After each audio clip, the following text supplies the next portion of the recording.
भारत के संकट के घड़ी में हमेशा खमेनी साहब ने हमें समर्थन दिया, हमें मदद की है। तो मैं ये कहूँगा कि ऐसे नेता की जब हत्या होती है तो भारत की तरफ से शोक प्रदर्शन करना चाहिए। इजरायल से डर है या आप प्रेसिडेंट ट्रम्प से डर है? शोक प्रकट करने में आपको क्या डर लगता है? भारत का स्टैंड क्या होना चाहिए? अगर प्रेसिडेंट ट्रम्प भारत और पाकिस्तान का युद्ध रुकवा सकते हैं तो मोदी इतने बड़े नेता, विश्वगुरु है, वो ईरान और इजरायल का युद्ध रुकवाना चाहिए। मोदी जी ने, इतने बड़े नेता है मोदी जी, विश्वगुरु है, वर्ल्ड लीडर है। ऐसा नेता अब तक ना पैदा हुआ ना पैदा होगा इतिहास में। तो मोदी जी ने आगे आकर अपने दोस्तों को कहना चाहिए, भाई अब युद्ध रुकवाइए। तो शौक भी नहीं किया इस बात में। ये बहुत ही गंभीर बात है। ईरान के सुप्रीम लीडर अयतुल्ला खामेनेई एक ऐसी शख्सियत थी जिसको पूरा विश्व मानता था, इजरायल छोड़कर। भारत का सच्चा मित्र रहा खामेनेई साहब।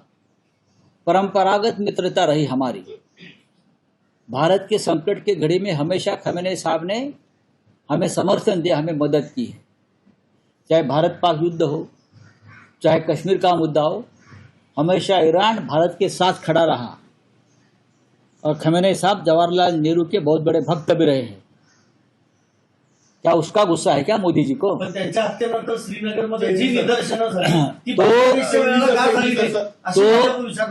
तो मैं ये कहूँगा कि ऐसे नेता की जब हत्या होती है तो भारत की तरफ से शोक प्रदर्शन करना चाहिए, दुख प्रकट करना चाहिए। हिंदुस्तान के राष्ट्रपति ने और भारत के प्रधानमंत्री ने करना चाहिए। आप किससे डर रहे हो?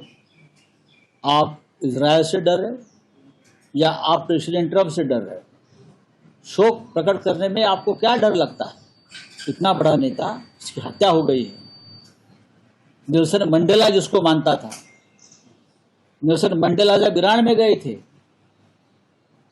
तब नेल्सन मंडेला ने कहा था कि खोमेनी साहब मेरे नेता है। तो नेल्सन मंडेला का टेररिस्ट बन गए। क्या समझते लोग अपने आप? भारत का स्टैंड क्या होना चाहिए? अगर प्रेसिडेंट ट्रम्प भारत और पाकिस्तान का युद्ध रुकवा सकते हैं तो मोदी इतने बड़े नेता, विश्वगुरु है, वो ईरान और इजरायल का युद्ध रुकवाना चाहिए। मोदी जी ने, इतने बड़े नेता है मोदी जी, विश्वगुरु है, वर्ल्ड लीडर है। ऐसा नेता अब तक ना पैदा हुआ ना पैदा होगा इतिहास में। तो मोदी जी ने आगे आकर अपने दोस्तों को कहना चाहिए, भाई अब युद्ध रुकवाइए।